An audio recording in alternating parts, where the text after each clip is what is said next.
안녕하세요. 제가 최근에 인스타그램을 보면 2026년에 대한항공 신규 승무원을 1000명 뽑는다 이런 카드 뉴스 같은 것을 꽤 많이 봤거든요. 그래서 오랜만에 어피도 좀 하고 화장을 잘 하고 영상을 찍을까 하다가 그냥 제 성향에는 조금 더 편안하게 말하는 게 더 잘 맞는 것 같아서 남편도 밖에 잠깐 나가 있고 해서 영상을 찍으려고 켰습니다.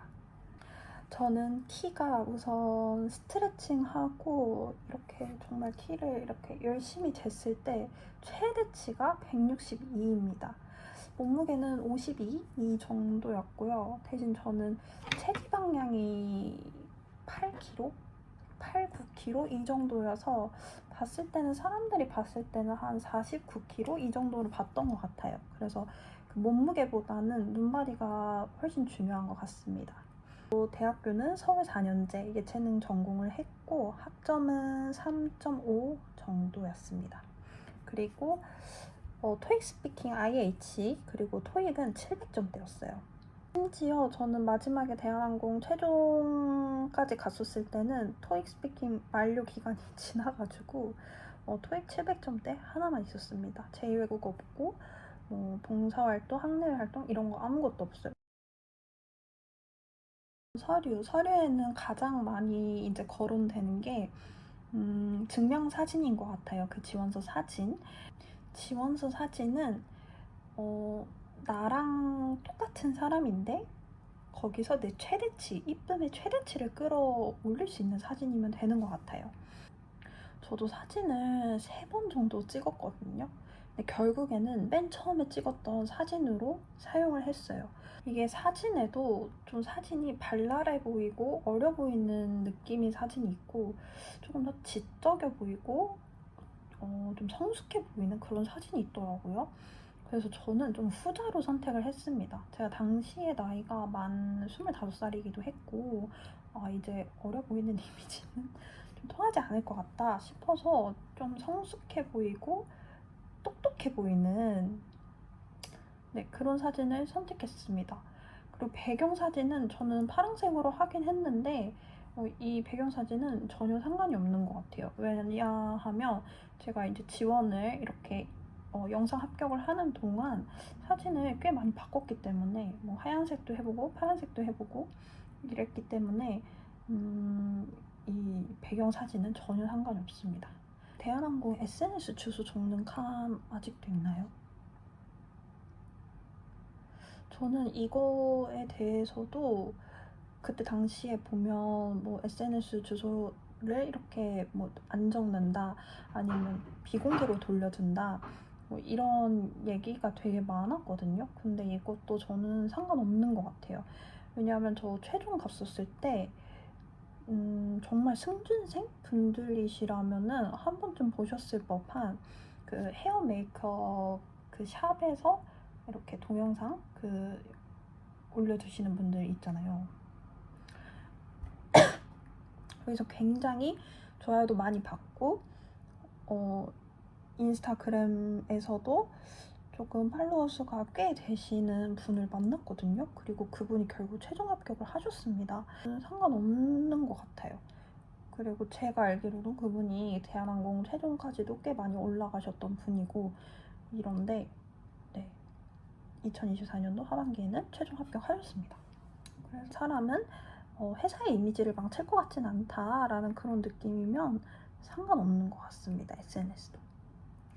그리고 자소서는 이거는 최종 갔을 때 자소서 기반, 서류 기반으로 질문을 하셨던 것 같아요. 개별적으로. 조금 관심 있으신 분들은 하셨던 것 같아요. 그래서 서류도 좀 신경 써서 자소서도 내 면접 답변 방향과 딱 맞게 하시면 좋을 것 같습니다. 이 자소서 부분은 좀 워낙 다른 영상에서 잘 다뤄져 있어서 아실 것 같아요. 그리고 영상 면접 저는 영상 대한항공 2번이랑 진에어 1번은 다 집에서 촬영을 했고요. 아시아나 1번은 그냥 작은 스터디룸에서 했습니다. 두 번 정도는 좀 비싸게 값을 주고 깔끔해 보이는 미팅룸이라고 해야 되나요? 그런 곳 가서 해보기도 했는데 오히려 돈도 많이 들고 시간이 정해져 있잖아요. 뭐 1시간제로 예약을 한다든지 2시간으로 예약을 한다든지 내가 또 세팅된 상태에서 이거를 끝내야 된다라는 강박 때문에 저에게는 맞지 않았습니다. 그래서 그냥 진짜 편한 곳에서 찍는 게 좋을 것 같아요. 그냥 언제든 내가 카메라를 켜서 찍을 수 있는 그런 곳에서 하는 게 좋을 것 같습니다. 영상 합격했었을 당시에 전부 면접에 직접 입고 갈 블라우스를 입었었습니다. 메이크업은 제가 직접 했습니다.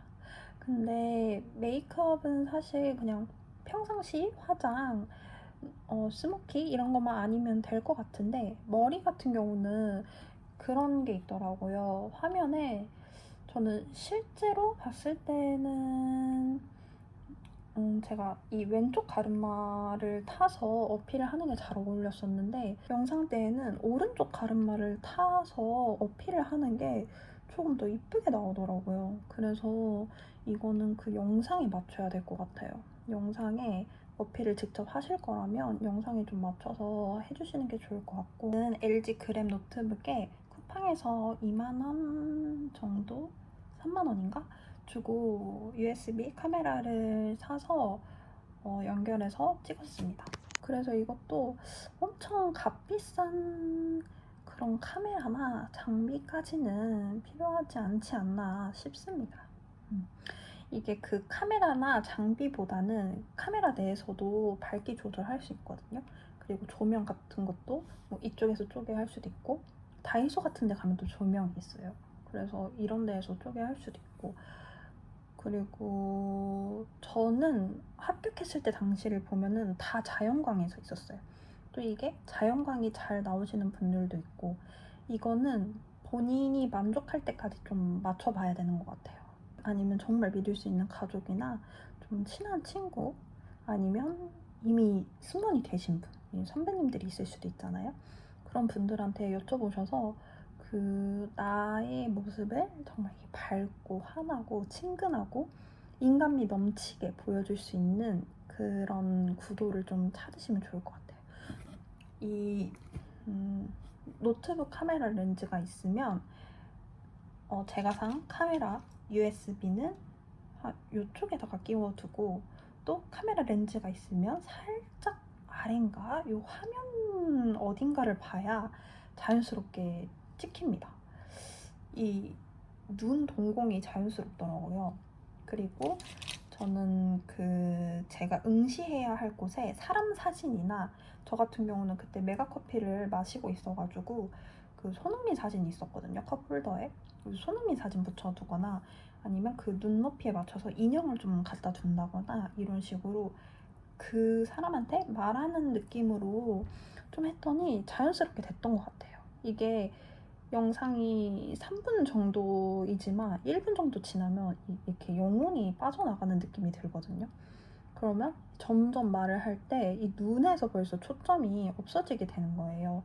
그러니까 그렇게 좀 내가 진짜 이 사람한테 말한다, 설명해준다 라는 생각으로 그렇게 이렇게 뭐 어떤 분들은 눈을 좀 붙여두신다는 분들도 봤는데 저는 그냥 사람, 뭔가 내가 초점 맞출 수 있는 곳 그거 하나면은 되는 것 같아요.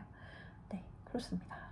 그래서 어떤 식으로 찍었냐면 여기에 노트북 카메라 렌즈가 있으면 저는 그 USB 카메라를 이쪽 부분에 설치를 해뒀고 그리고 제가 말할 때 화면 응시는 이쪽 부분을 봤던 것 같아요. 그래서 여기다가 그 손흥민 사진 있잖아요. 오려서 여기 이쯤에다가 붙여뒀던 기억이 있습니다. 이런 식으로 찍었습니다. 생각보다 엄청 밝지도 않죠. 그리고 이어폰 아마 그냥 끼워뒀었던 것 같아요. 네. 이제 임원 면접이죠. 임원 면접을 가게 되면 이미지가 굉장히 다양해요. 그래서 좀 분위기가 어수선한 분위기예요. 이렇게 뭐랄까 시끄러운 게 아니라 정말 여러 곳에서 여러 유형의 지원자들이 왔구나 하는 느낌입니다. 어린 친구들도 굉장히 많고 긴장을 엄청 많이 하는 친구들도 있고 그래서 이것도 승무원 준비하시는 분들이라면 당연히 아실 거예요. 근데 저는 첫 번째 대한항공 영상 합격을 하고 임원 면접에 갔을 때 아무것도 모르고 갔었거든요, 사실. 근데 이제 암리치를 재려고 들어갔는데 벌써 앞에 지원자들이 그 목소리 발성이 너무 좋고 아나운서 같은 거예요. 그래서 제가 거기서부터 기가 팍 눌려가지고 이렇게 본인의 이름을 말하라고 말씀해주세요. 그 진행하시는 분께서. 그러면 뭐 땡땡땡입니다 하고 면접이라고 생각하시고 그 암리치도 재시면 될 것 같습니다. 그 다음에는 한층 올라가서인가 영어 면접을 보게 됩니다. 영어 면접은 문 열고 들어가서 1대1로 방에서 보는 겁니다. 좀 큰 방에서 봐요, 생각보다. 그래서 큰 방에 중앙에 책상과 의자가 있고 또 거기까지 걸어가는 느낌? 이런 것도 보실 수도 있을 것 같아요. 다 면접관님들이시니까. 문을 열고 들어가면서 굉장히 밝은 얼굴로 nice to meet you 이러면서 들어갔던 기억이 납니다. 네.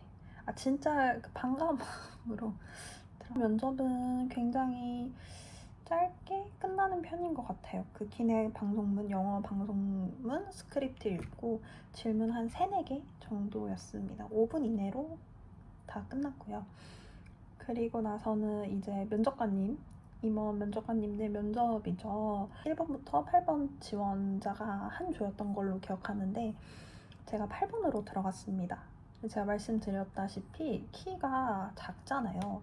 그래서 제가 구두를 9cm를 신었는데도 이 170일밖에 안 되는 거예요. 사실 이게 160 후반대 친구들도 7cm를 신으니까 대부분 뭐 175 이상이 되잖아요. 키도 가장 작은 상태로 들어갔고 또 제 느낌상 봤을 때 이 앞에 분들이 좀 항공과 분들이신 것 같더라고요. 그래서 아는 사이기도 하고 이래서 들어갔는데 아니나 다를까 그 인사를 하는 순간부터 벌써 그냥 그 면접관 3분께서 저는 쳐다도 보시지 않으시는 거예요. 첫 번째 질문이 공통 질문으로 자기소개였는데 1번부터 7번까지 말할 때 한 7분 정도 소요가 되잖아요. 1분씩 하면. 근데 너무 다 똑같은 거예요. 어떤 지원자입니다. 어떤 사람이 되겠습니다. 정말 그 전형적인 자기소개였어요. 만들어지고 연습하고 외운. 그래서 한 5, 6번까지 갔을 때 면접관님들 표정이 너무 어두워지시는 거예요. 이 실시간으로 어두워지시는 게 보였어요.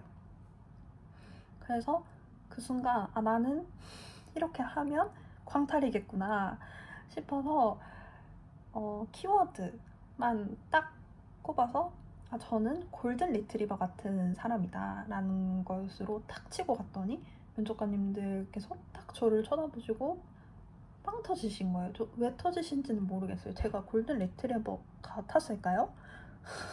나한테 관심을 주셨구나 하는 그 기세가 좀 몰려서 그때부터 말을 기억도 안 나요. 제가 연습은 했지만 그대로는 안 하고 좀 변형을 어떻게 해서 잘 끝냈습니다. 그러고 나서 이제 저부터 질문을 해주셨는데 항공 영상, 이 영상에 대해서 콕 집어서 말씀을 하시더라고요. 그때 당시에 대한항공 뉴스 스크립트로만 계속 그 회사 공부를 했지 영상까지는 보지 않았거든요. 최근 영상을 딱 하나 꼽아서 설명해 달라라고 말씀을 해주시니까 너무 당황을 한 거예요. 제가 생각이 안 나는 게 사실이니까 이 뭐 숨길 수가 없잖아요. 그래서 정말 죄송하다. 제가 지금 너무 긴장을 해서 그런지 갑자기 말씀을 드리려니까 생각이 잘 안 난다. 조금 이따가 말씀드려도 되겠냐 이렇게 말씀드렸더니 네네네 그러세요 해서 이제 7번부터 1번까지 쭉 답변을 지원자들이 하고 제 차례로 다시 돌아왔는데 생각이 안 나는 거예요. 영상 대신에 뉴스로 설명을 좀 드려도 괜찮겠냐라고 말씀을 드렸더니 네네네 괜찮아요 또 이렇게 해주셔서 최근에 또 뉴스 새로운 취향지를 본 기사가 있어서 그거를 말씀드렸던 기억이 있습니다. 그래서 이 면접이 어떻게 보면 기내 상황이랑 비슷한 것 같기도 해요. 기내에서도 그 무조건 비행 한 번 때 겪는다는 그 기내식 문제가 있잖아요. 그럴 때에도 대체품을 좀 소개해드려야 되고 이런 모습을 좀 보여드릴 수 있었어서 오히려 좋게 봐주시지 않았나 싶습니다. 그래서 비교적 어렵지 않게 최종을 갈 수 있었습니다. 최종을 가면 임원 때랑 지원자들 분위기가 정말 달라요. 임원 면접 때는 이런 느낌이 있어요. 기싸움 하는 느낌이 있습니다. 이렇게 서로 막 뭐 입고 왔나 보기도 하고 좀 화장 어떻게 됐나 뭐 이런 것도 있고 항공과 친구들끼리 막 인사하고 이런 기싸움이 좀 있는데 최종 때에는 그런 기싸움이 하나도 없어요. 정말 다들 조용하고 그냥 딱 나에게만 집중되어 있는 느낌? 본인에게만 집중되어 있는 느낌입니다. 정말 다양하지만 느낌이 하나같이 비슷합니다. 그게 진짜 신기했어요. 그리고 어린 친구들한테서 그렇게 단단한 모습이 어떻게 나오나 신기하기도 했던 경험입니다. 지금 생각해보면. 첫날에 제가 좀 휘말렸던 것 같은데 임원 면접까지 가고 나면 한 300명 정도 올라간다라고 하거든요. 근데 거기서 한 기수당 대략 150명, 최소 150명만 뽑는다 해도 2대1이잖아요. 그래서 보통 경쟁률이 뭐 1.5대 1이다, 2대 1이다. 그래서 최종 가서 정말 이상한 짓만 하지 않으면 합격을 한다. 굉장히 많았어요. 저는 대부분 그런 글들을 봤고 또 실제로 찾아봤을 때에도 이 대한항공 최종 탈락에 대한 후기는 많이 없는 거예요. 보통 여기서 제가 많이 안일했던 것 같습니다. 많이 안일했던 것 같아요. 네, 겸손하지 못했던 것 같습니다. 최종 때에는 정말 다 승무원 같고 느낌이 너무 비슷하고 그렇기 때문에 어떻게 보면 그 어떤 때보다 치열하다. 최종이 치열하다라고 볼 수 있을 것 같습니다. 마지막으로 제가 이렇게 최종 탈락을 하고 돌아보니까 지금에서야 지원을 했더라면 어땠을까 하는 그런 생각을 가지고 조금 말씀을 전하려고 합니다. 그가 이제 나를 정말 잘 알아야 합니다. 사실 이게 부족했어요. 나를 잘 아는 게 부족했어요. 음식을 좋아할 수도 있고 싫어할 수도 있는데 그런 호불호를 좀 내비치기보다는 무조건 이제 감사히 잘 맛있게 먹어야 된다는 그런 느낌. 그래서 저는 이렇게 막 취향이라는 게 없었어요. 취향이라는 게 없었던 것 같아요. 항공가 분들이나 자기 개성을 잘 표현하시는 분들을 보면은 자신의 취향이나 내 자신을 잘 아는 것 같더라고요. 어떤 피드백을 받아도 막 내 모습이 바뀌는 게 아니라 그대의 고유한 모습으로 쭉 가지고 성장을 해나가는 것 같은데 저의 경우에는 제가 제 자신을 잘 모르다 보니까 팔랑귀처럼 이게 아닌가? 이게 맞나? 이런 식으로 정답만 계속 찾다가 시간을 낭비를 한 것 같습니다. 대한항공 최종 면접을 가면 면접 전에 인적성 검사를 해요. 40분 동안 몇백 문항을 하는데 고민할 시간 없이 그냥 탁탁탁탁탁 찍어야 하는 해말 카드로 작성하는 거거든요. 저는 그 질문에 뭐 하나도 너무 분명하게 이거인 것 같다라는 거를 대답할 수가 없는 거예요. 저는 아직 한두 장이나 남았는데 대부분의 친구들은 다 끝내고 그냥 시간을 기다리고 있더라고요. 두 번째도 첫 번째와 연관이 있듯이 내 체형을 잘 알아야 합니다. 이 승무원을 준비했을 때 당시에 수영을 굉장히 열심히 했어요. 정말 매일매일 하루에 1시간씩은 했을 정도로 수영을 정말 열심히 했어요. 근데 체지방이 적은 편이거든요. 그냥 유전적으로 그런 것 같아요. 이 수영을 하면 허벅지 근육이나 어깨 근육 이런 데가 발달을 하잖아요. 근데 제가 오히려 근육이 많기 때문에 조금 체형이 좀 이쁘게 보일 수 있는 운동을 했더라면 훨씬 좋았을 것 같아요. 안 그래도 근육이 많은데 어깨 근육이랑 허벅지 근육을 키워두니까 이게 제가 3차 때 대한항공 면접복을 입었을 때 대한항공 유니폼이 정말 스판기가 없어요. 정말 이런 옷을 입고 어떻게 그 장거리 비행을 하고 평생 일을 할 수가 있지라는 생각이 저는 절로 들었을 정도로 내가 어깨가 그래서 수영을 너무 열심히 해서 딱 벌어지다 보니까 다른 데는 오히려 큰데 이 어깨가 작고 이런 불상사가 있었습니다. 그리고 또 대한항공 치마 같은 경우도 이 엉덩이부터 허벅지까지 딱 달라붙는 그런 느낌이잖아요. 근데 이 허리는 너무 큰데 허벅지는 또 작고 남들이 다 좋다고 해서 뭐 살을 빼야 된다라고 해서 운동을 하지 마시고 네, 우선 요즘에는 스트레이트 웨이브 그런 체형 있잖아요. 그런 체형을 토대로 알아서 운동이나 이런 것을 추천받고 해보시는 것도 너무 좋은 것 같습니다. 그래서 샵이나 면접복도 같아요. 제가 2차 때까지 그냥 혼자 어필을 하고 혼자 메이크업을 하고 가서 3차 때도 혼자 하고 갔는데 3차 때는 제 기준으로 봤을 때 저희 그 시간대의 친구들만 그랬을 수 있지만 정말 90% 이상은 샵에 다녀오셨더라고요. 이게 혼자 아무리 잘한다고 해도 저는 메이크업 전공한 사람이 아니잖아요. 헤어 전공한 사람도 아니고. 그래서 결국에는 그 3차 때에는 1mm 차이가 너무 중요한데 최종 때만큼은 아무리 내가 어피나 그 메이크업을 잘한다고 해도 최종 때만큼은 돈 이런 거 생각하시지 마시고 투자를 하셨으면 좋겠습니다. 저는 그랬을 것 같아요. 해도 그때 당일에 가서 하시지 마시고 그 헤어 메이크업 같은 경우는 비용이 좀 들더라도 이게 다 내 합격을 위한 길이다 생각하시고 투자를 하셨으면 좋겠습니다. 네. 세 번째는 이 카더라에 흔들리지 않기. 네. 이거는 아마 본인 자신을 잘 알면 카더라에 잘 흔들리지 않을 것 같아요. 저는 말씀드렸다시피 제 자신을 좀 잘 몰랐기 때문에 카더라에 많이 흔들렸던 것 같습니다. 2차 면접 갔을 때에도 뭐 운이 좋아야 된다. 내가 키가 작은데 옆에 지원자들이 크면 더 작아 보이고 뭐 이런 것 때문에 운이 좋아야 되고 또 뭐 항공과 친구들이랑 같이 들어가게 되면 일반과 학생은 많이 이렇게 면접에서 밀리는 느낌이기 때문에 또 안 좋다 이런 카더라도 많았는데 이 카더라에 흔들리면 막상 면접에 갔을 때 진짜 그렇게 일이 일어났을 때 엄청 당황을 하게 돼요. 기도 많이 죽고. 저는 학원은 다녀보지 않았고 1대1 과외랑 다대일 과외랑 그리고 스터디라고 하나요? 면접 스터디?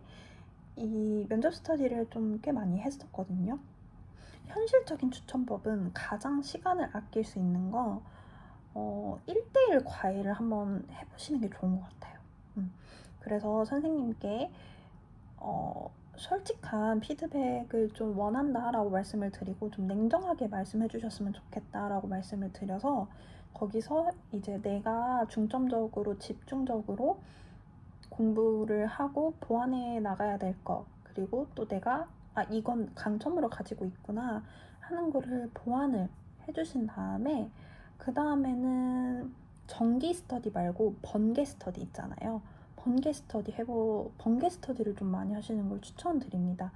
이게 정기 스터디는 같은 장소에서 같은 사람들끼리 하다 보니까 긴장도가 굉장히 떨어져요. 그래서 번개 스터디로 새로운 사람들과 새로운 장소에 가서 많이 해보시는 걸 추천드립니다. 승무원 면접만 해주시는 선생님보다는 다른 일반 기업 면접도 진행하시는 선생님을 추천드립니다. 이 목소리에서 먹고 들어가는 힘이 있거든요. 그래서 스피치 학원 같은 거는 좋을 것 같아요. 마지막으로는 바꿀 수 없는 거에 집착하는 거입니다. 공부를 정말 더 했었을 수도 있는데 차라리 토익 900 맞고 토스 AL인가 더 하고 제2외국어도 좀 하고 차라리 그랬었으면은 합격을 할 수도 있었을까라는 생각을 합니다. 왜냐하면 제가 이제 가장 집착했던 건 이 키랑 제가 근육량이 많다 보니까 종아리도 좀 근육이 있거든요. 근데 이 구두를 신기 때문에 당장은 종아리 보톡스도 맞을 수 없는 상황이고 이렇기 때문에 이 항상 외적인 거에만 엄청나게 신경을 썼어요. 그리고 차라리 샵에 한번 가서 나한테 맞는 어피 스타일을 찾고 나한테 맞는 메이크업 스타일링을 하고 이랬으면 시간을 더 절약할 수 있었는데 저는 또 무슨 고집이 있었는지 샵이나 그런 곳에는 돈을 쓰기가 또 아깝다고 생각이 들어가지고 저 혼자 맨날 연구하느라 끙끙대고 네, 그게 좀 후회하는 점입니다. 바꿀 수 없는 거에 집착했던 거. 결국 면접도 면접관님 분들도 사람이시잖아요. 그래서 가장 첫 번째로 중요한 건 나를 알고 내 모습을 잘 알고 두 번째로는 그 모습 그대로 인간미 있게 저라는 사람은 이런 사람입니다 라고 그냥 자연스럽게 편안하게 보여줄 수 있으면 되는 것 같아요. 꾸며지고 정형화된 모습을 보이지 말라 이런 얘기가 결국 그게 인간미가 없어 보인다라는 말과 같다고 생각이 들거든요. 면접관님 분들께 그냥 잘 대해주고 오시면 될 것 같습니다. 지금 와서 해보면 조금 그 전보다는 잘 할 수 있을 것 같아요. 그 전보다는 좀 여유가 생기기도 했고 아무래도 지금 부담감이 없기 때문에 그렇겠죠. 그래서 막 엄청나게 많은 부담감을 가지기보다는 취준 준비를 하면서 정말 가장 내가 될 수 있는 빛나는 모습을 하고 계실 거라고 믿거든요. 그래서 그냥 그 모습 그대로 자신감 있게 면접에 임하시면 후회가 없을 것 같습니다. 네.